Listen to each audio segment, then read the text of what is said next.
Hello and welcome to this week's edition of Newsgram. Today we are going to journey together into a fascinating presentation of resilience, creativity, and artistic magic. At 80 years old, Gennie de Lange is still a powerhouse of creativity. She's also a self-proclaimed dyslexic ceramic artist, and she likes to turn challenges into pure artistic gold. Gennie grew up during World War II in her grandparents' house, the one with the magical forested garden. And one of the things that really stuck with her from those early days was a trip to the ballet to catch Peter and the Wolf. It was a moment that reinforced the adorable childhood belief that toys and animals really get the whole world. I wanted to share that little tidbit of backstory with you because it sets the foundation for her latest work. This is a new, gentle way of looking at how human beings caught in the conflict of war cope with resilience, laughter, camaraderie, and amazing strength. She's written a new book called We Will Never Forget, and it features the velvet edition of a lovable little stuffed mouse. I think you know the one. Beautiful little toy, which is made of velvet. It's not like a modern Mickey Mouse. It's very soft. He's held together with wire and doesn't have a very startled expression. He just has a knowing, innocent expression that a child would be used to. This particular toy belonged to her father, so it's very old and quite a bit different than the version we're used to today. But it's definitely him observing the world in his own unique way. Her father loved that toy. She says he brought it with him everywhere, which is kind of how this whole thing got started. Have you ever seen social posts on Instagram or Facebook that have a small toy acting as the observer? My daughter uses a small llama that she takes with her. She keeps it in her purse and takes it wherever she goes. Instead of taking a selfie in front of something like, say, the Eiffel Tower, she would place the llama there. Oh, she'd get her face in plenty of the photos, believe me, but these fun little llama photos made it seem like he was quite the world traveler. For many years, I've been sending out a lot of posts to friends, and I'd always used this observer, and he belonged to my father-in-law, who came out of medical school in about 1924. A third of his class at that time had died from infection, no antibiotics. But Mickey Mouse has also been, he is the observer. He appears on every page, beside every picture. He has observed war in reality because my father-in-law, who was a doctor, ran a prisoner of war hospital for Italians outside Cairo. So what Gennie does is she juxtaposes the observer with artwork that she's created symbolizing some aspect of war. War is something that none of us wants, but we all have been touched by it in some way or another. Her book, We Will Never Forget, is a gentle reminder of those times. Now, as an artist, Gennie sees the world with a unique artistic vision, and she understands the power of contrast. She decided that because it was so unusual to use two very different art forms to illustrate a subject, that it would make an interesting creation. And she was right. There have been lots of different things written and created about the heroism and suffering caused by war. Whether it be movies, novels, paintings, or poetry, you might be thinking of something right now. But she says the effect on humanity is less often discussed. It doesn't sink in, or it's too horrible that we look away. And I think that there are a lot of people who still want to be able to empathize or feel these emotions, so that the poems and the illustrations are like listening to tiny tunes or lyrics. They're not haiku, but they're short like haiku. And they just give people a taste of what it feels like to walk in the shoes of somebody who is in the predicament of war. And then they can walk on again and go back into their own traumatic lives. Poets and painters and everybody likes to just feel the heart of those people just for a little while. I feel like I should clarify something here. While we are talking about war, these photos are not at all gruesome. In fact, they're just the opposite. They're all reflective and very original. She uses her ceramic paintings as the backdrop for most of them. For example, in one of them you'll see the observer looking at a backdrop of blue and yellow colors, separated by a jagged red line, to symbolize the war in Ukraine and the bloodshed and the loss of life felt by the people that live there.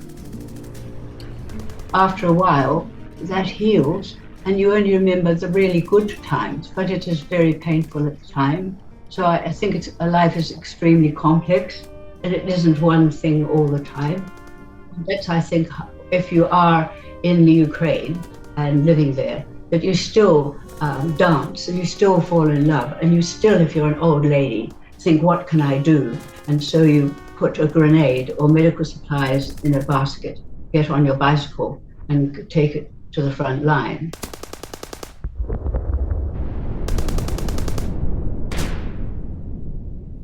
In other photos, he might be placed near a flower to show loss, or a kerosene lamp to demonstrate lighting the way, or just a watercolor-style painting of a bicyclist with a cello on his back, riding off to play where the birds sing and the sounds of war are at a distance. I think the thing that surprised me the most was how people, the responses that I got from people who, after a little while, couldn't wait for what I was going to send out next Saturday, and were amazed at how there were more and more things that I kept thinking of that they themselves would have thought of quite easily.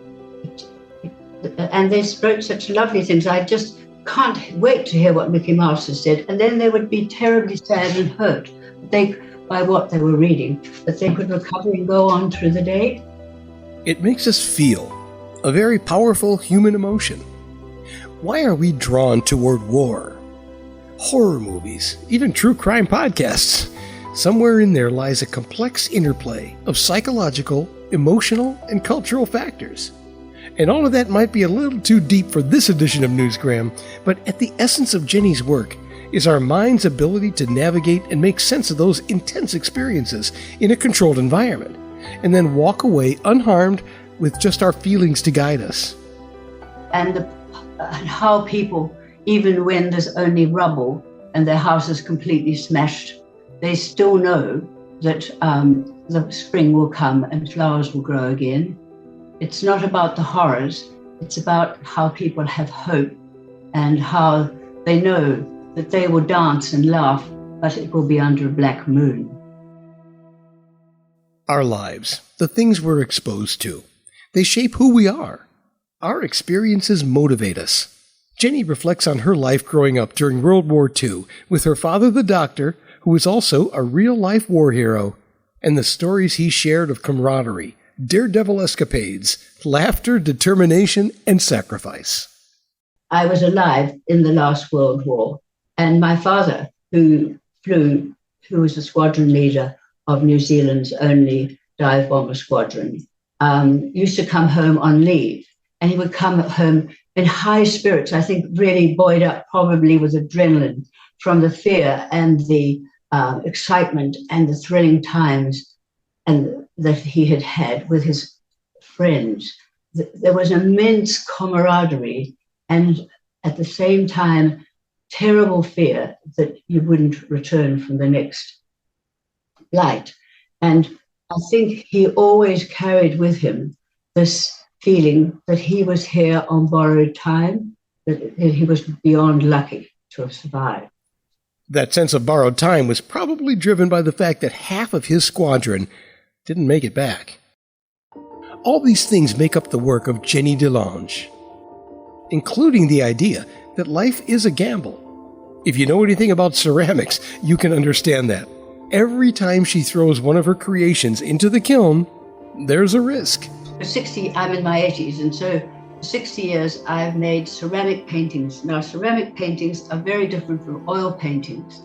They're like shiny floor tiles with a beautiful picture on them, and you use silicates, lead and cadmium ground up to look like glass to paint on a large tile. And then this poor tile gets shoved into a kiln and is there for 3 days and reaches about 1,000 degrees. When it comes out, not like an oil painting, which you can stand back and look at and think, oh, I could adjust this, I could do that. Out of the kiln comes this amazing experience, which is your child, really. It's like stained glass, glittering and sparkling, and all the grey paint colours, because silicates are all grey colours, have changed. And you've suddenly got brilliant, brilliant colours. Can you see her passion? It's no wonder her exhibitions sell out. And now she's using her ceramic paintings and her life experience as a backdrop for the observer, a vintage, worn-out velvet toy witnessing the devastation of war. I think it appeals to anybody who just want to have a little glance at the heart and how you can walk in the shoes of people in difficulties. It also appeals to teenagers, because I think teenagers are fascinated to hear about what life is like in wartime. And so I think we just have a slightly different slant on how life is compared with today, and the teenagers like to hear that. It's not just teenagers. I mean, I'm on the very end of the baby boomer era, and for me, my experience was quite a bit different. I grew up with a war that nobody wanted to talk about, and it really hasn't changed. When it comes to war, the world can be a very dark, a very ugly place. Whether you're talking about Vietnam, or September 11th, or modern wartime, it's all very dark. But no matter what age you are, I think we can all agree with one thing: we will never forget. And Gennie has helped to solidify that testament in her book. We must never give up. We must hang on to the truth, our own truth, and that we must remember that spring will come again and things will always get better. So, are you ready for a journey through Gennie's world, where each ceramic piece, accompanied by a child's toy, fuels a poem that tells the story of resilience, of risk, of the timeless power of art and war? The book We Will Never Forget is available right now at all the places where you like to shop for books. We put a link to Amazon and Barnes & Noble in this show's description for you. Oh, and if you Google Gennie, be sure you spell her name with a G. And then enjoy. And thank you for your time and patience with this emotional episode of Newsgram from webtalkradio.com.